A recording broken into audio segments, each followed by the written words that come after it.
आशा और अर्जुन की नई नई शादी हुई थी। शादी के सप्ताह भर के बाद जब उन्हें हनीमून पर जाना था, सप्ताह भर में सारे रिश्तेदार भी अपने अपने घरों को लौट गए थे। ससुराल में केवल उसके सास ससुर सहित आशा की ननद थी, और ननद की शादी हो चुकी थी। बहू के बाहर जाने के एक दिन पहले ही आशा की सास सावित्री जी के घुटनों का दर्द बढ़ गया। वह लटकाकर बोली, बेटा, तुम दोनों की नई नई शादी हुई है, अब कहाँ इस दुनिया का ध्यान रखते बैठोगे।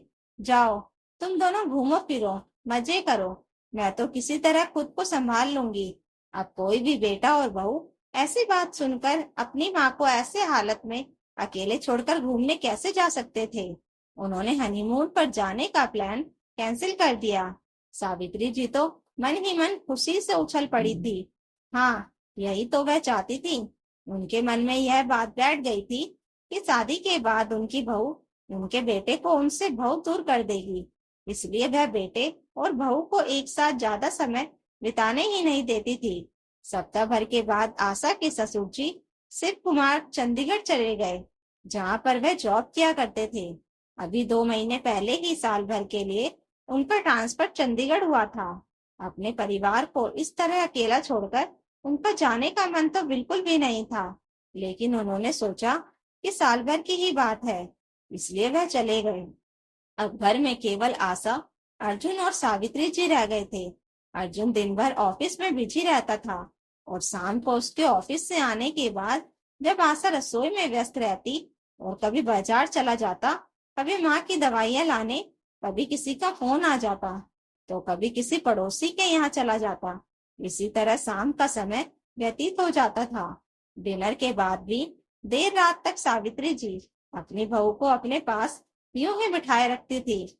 एक नव विवाहित जोड़ा एक दूसरे के साथ समय बिताने को आतुर था, लेकिन सावित्री जी कुछ न कुछ तरकीब लगाकर दोनों को दूर रखती रहती थी। उस पर भी छुट्टी वाले दिन उनकी तबीयत ज्यादा खराब हो जाती, जिसके कारण बेटा और बहू उन्हें अकेले छोड़कर कहीं जा नहीं पाते थे। और वह आधी रात को भी बेटे बहू के कमरे का दरवाजा खटखटा देती थी कि उनकी तबीयत ठीक नहीं लग रही है। नई नवेली दुल्हन बनी आशा के भी बहुत सारे अरमान थे, लेकिन उसकी सास उसके हर अरमान पर पानी फेर रही थी। अर्जुन भी अपनी पत्नी के समीप आने को आतुर था, लेकिन माँ की हरकतों के आगे वह विवश हो गया था। देखते ही देखते आशा और अर्जुन की शादी को 7 महीने बीत गए थे। आशा झिझक के कारण किसी से अपनी समस्या भी नहीं कह पा रही थी। वह भीतर ही भीतर घुट रही थी। एक दिन उसकी ननद प्रिया का फोन आया और वह बोली, भाभी, अब तो आपके साथी को 7 महीने हो चुके हैं। मैं तो भाई के लिए बहुत खुश हूँ कि आप जैसी सुंदर और सुशील पत्नी मिली। आप तो बस जल्दी से मुझे खुशखबरी सुना देना, ज्यादा देर मत करना। आशा ने जब अपनी ननद की बात सुनी तो उसके हृदय में पीड़ा की लहर उठ गई, और उसकी आंखों से आंसू की धार फूट पड़ी। वह मन ही मन सोचने लगी कि 7 महीनों में मुश्किल से अर्जुन वह 3-4 बार ही एक दूसरे के करीब आ पाए हैं। ऐसे में ननद खुशखबरी सुनाने की बात कह रही है। बच्चे क्या पेड़ों पर लटकते हैं कि बगीचों में गए और तोड़ लिए। यहाँ पति पत्नी को साथ समय बिताने का मौका ही नहीं मिला है, और लोगों को बस खुशखबरी सुननी है। एक रविवार को अर्जुन और आशा ने चुपचाप मूवी जाने का प्रोग्राम बना लिया। उन्होंने माँ को उसके बारे में नहीं बताया था। जब तक उन्होंने कुछ न कहा नहीं था, सावित्री जी ठीक ठाक थी, लेकिन जैसे ही वह दोनों तैयार होकर बाहर निकलने लगे, वह अपना पेट पकड़कर लेट गई और बोली, मुझे पेट में बहुत तेज दर्द हो रहा है, लेकिन तुम लोग जाओ, घूम आओ, मैं खुद को संभाल लूंगी। आशा गहरी सांस छोड़ते हुए सोचने लगी। फिर से पेट दर्द शुरू हो गया। तभी दरवाजे की घंटी बजी। आशा ने जाकर दरवाजा खोला तो सामने उसकी ननद प्रिया खड़ी थी। भाई भाभी को तैयार देखकर बोली, अरे वाह, आप दोनों घूमने जा रहे थे क्या? अर्जुन बोल पड़ा, हाँ, लेकिन माँ की तबीयत खराब हो गई है तो हम नहीं जा रहे हैं। प्रिया ने चिंतित स्वर में कहा, क्या हुआ माँ को? मैं तो माँ के मनपसंद छोले भटूरे लेकर आई थी कि हम सब पार्टी करेंगे। आशा बोली, लेकिन मम्मी जी छोले भटूरे कैसे खाएंगी? उनके तो पेट में दर्द हो रहा है। सावित्री जी तो बेटी को आया हुआ देखकर खुशी से उठकर बैठ गई और बोली, नहीं नहीं बेटी, ऐसे ही थोड़ा गैस हो गया था, अब तो ठीक हो गया। चल तू बैठ, हम छोले भटूरे खाते हैं। अर्जुन तो माँ की हरकत देखकर दंग रह गया। धीरे धीरे उसे समझ में आने लगा था कि हाँ, यह सब जानबूझकर करती हैं ताकि वह आशा के साथ ज्यादा समय ना बिता पाए। लेकिन लिहाज के कारण कुछ बोल नहीं पाता था। सावित्री जी आशा से बोली, अरे बहू, अब खड़ी खड़ी क्या देख रही हो, जा रसोई से प्लेट ले आ। आशा चुपचाप रसोई में चली गई। अपनी सास की हरकतें देखकर उसकी आंखों में आंसू आ गए। वह सोचने लगी कि जब अपने बेटे के साथ बहू को देखना बर्दाश्त नहीं होता, तो ऐसे लोग बेटे की शादी ही क्यों करवाते हैं। अभी वह सोच ही रही थी कि तभी उसकी ननद प्रिया रसोई में गई और भाभी को आंसू बहाते हुए देखकर घबरा कर पूछने लगी, क्या हुआ भाभी, आप रो क्यों रही हो। आशा ने आंसू पोंछते हुए कहा, कुछ नहीं, बस ऐसे ही। प्रिया ने उसका चेहरा अपनी ओर घुमाते हुए कहा, भाभी, जब शादी करके आई थी तो आपका चेहरा कितना खिला खिला था, लेकिन अब बिल्कुल मुरझा गया है। बताइए ना, बात क्या है। क्या ससुराल में आप खुश नहीं हो। क्या भाई आपसे प्यार नहीं करते, आपका ध्यान नहीं रखते। आशा झट से बोल पड़ी, नहीं नहीं, वह बहुत अच्छे हैं। लेकिन कहते कहते अचानक से टूट गई। प्रिया ने जिद करते हुए पूछा, लेकिन क्या भाभी, क्या हुआ, बताओ तो सही। माँ की वजह से आज आप घूमने नहीं जा पाई, इसलिए उदास हो। ननद के बार बार पूछने पर आशा चुप न रह सकी। इतने महीनों से जो तकलीफ अकेले सह रही थी, वह सारी तकलीफ और दर्द उसकी आंखों के रास्ते बह निकला। वह सिसकते हुए बोली, बात सिर्फ आज की नहीं है प्रिया, यह सब तो शादी के बाद से ही शुरू हो गया था। इसके बाद आशा ने रोते हुए सारी बातें अपनी ननद को बता दी और अंत में बोली, याद है उस दिन फोन पर तुमने कहा था कि अब मैं तुम्हें जल्दी खुशखबरी सुना दूं। अब तुम ही बताओ प्रिया, मैं खुशखबरी कैसे सुनाऊं। अभी तो हमारा दाम्पत्य जीवन ही अच्छे से शुरू नहीं हो पाया है। ऐसे में खुशखबरी तो दूर की बात है, मेरी खुद की खुशी भी कहीं खो सी गई है। भाभी के दर्द को महसूस करके प्रिया की आंखें भी नम हो गई।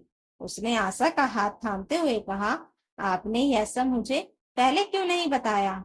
आशा ने धीमे स्वर में कहा, किसी को बताने में बहुत शर्म आ रही थी और डर भी लग रहा था कि कहीं मुझे गलत ना समझ लिया जाए कि मैं अपने कर्तव्यों से मुंह मोड़ रही हूँ या अपनी सास की देखभाल नहीं करना चाहती।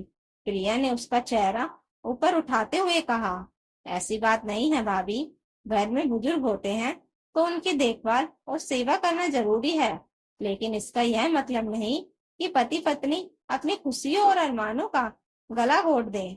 आप चिंता मत करिए, मैं आज ही माँ से बात करती हूँ। एकांत मिलते ही प्रिया अपनी माँ के कमरे में गई। उसने माँ के पास बैठकर उनका हाथ अपने हाथों में लेकर कहा, माँ, मुझे आपसे बहुत जरूरी बात करनी है। मेरी बातें ध्यान से सुनिए और उन्हें समझने की कोशिश कीजिए। सावित्री मुस्कुराते हुए बोली, अरे बेटी, मुझसे बात करने के लिए तुझे भूमिका बनाने की क्या जरूरत है। खुलकर बोल, तू क्या कहना चाहती है। प्रिया ने आगे कहा, अभी जब मैं आई तो मैंने सुना आपके पेट में दर्द है, लेकिन आप मेरी कसम खाकर बताओ, क्या सच में आपको दर्द था। उनकी बात सुनकर सावित्री जी ने नजरें झुका ली। प्रिया आगे बोली, माँ, आप बहू और भाई को दूर क्यों रखना चाहती हो। आपको क्या लगता है ऐसा करने से भाई खुश हो जाएंगे। आप भाई की खुशियों को क्यों नहीं देख पा रही हो। उन्हें भी तो अपनी पत्नी के साथ समय बिताने का मन करता होगा।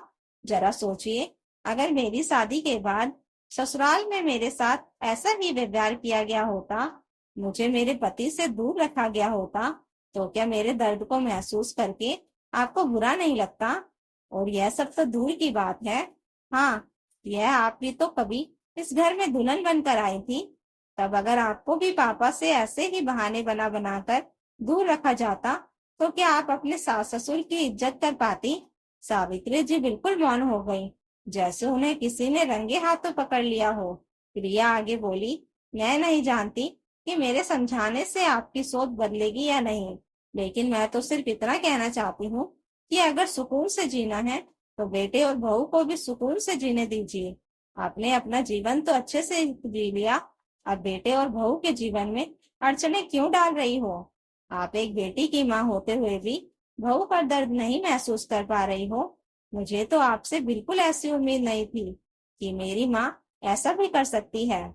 मेरे साथ आपने कभी भी मुझे और मेरे पति को अलग करने की कोशिश नहीं की। बोलते बोलते प्रिया का स्वर भारी हो गया। सावित्री जी ने अपनी बेटी की तरफ नजरें गड़ाकर कहा, सही कह रही हो तू। छोटी होकर भी तूने आज बहुत बड़ी बात कही। मैं ही स्वभाव के कारण बहू को बेटे से दूर करने में लगी हुई थी, लेकिन अब मैं खुद में परिवर्तन लाने की पूरी कोशिश करूंगी। माँ की बात सुनकर प्रिया मुस्कुरा पड़ी और उसकी आंखों से आंसू टपक पड़े। आज जिंदगी में पहली बार उसने अपनी माँ को इतना कुछ सुना दिया था। लेकिन कभी कभी जब बड़े गलती करते हैं तो बच्चों को भी उन्हें सही राह दिखाना पड़ता है। प्रिया मुस्कुराती हुई अपनी भाभी को यह खुशखबरी सुनाने चल पड़ी कि अब उन्हें और तकलीफ नहीं सहनी पड़ेगी। तो दोस्तों, अगर आपको यह कहानी अच्छी लगी हो तो कमेंट करके जरूर बताइएगा और नई कहानियों के लिए चैनल को सब्सक्राइब जरूर कर लीजिएगा। Thank you for watching.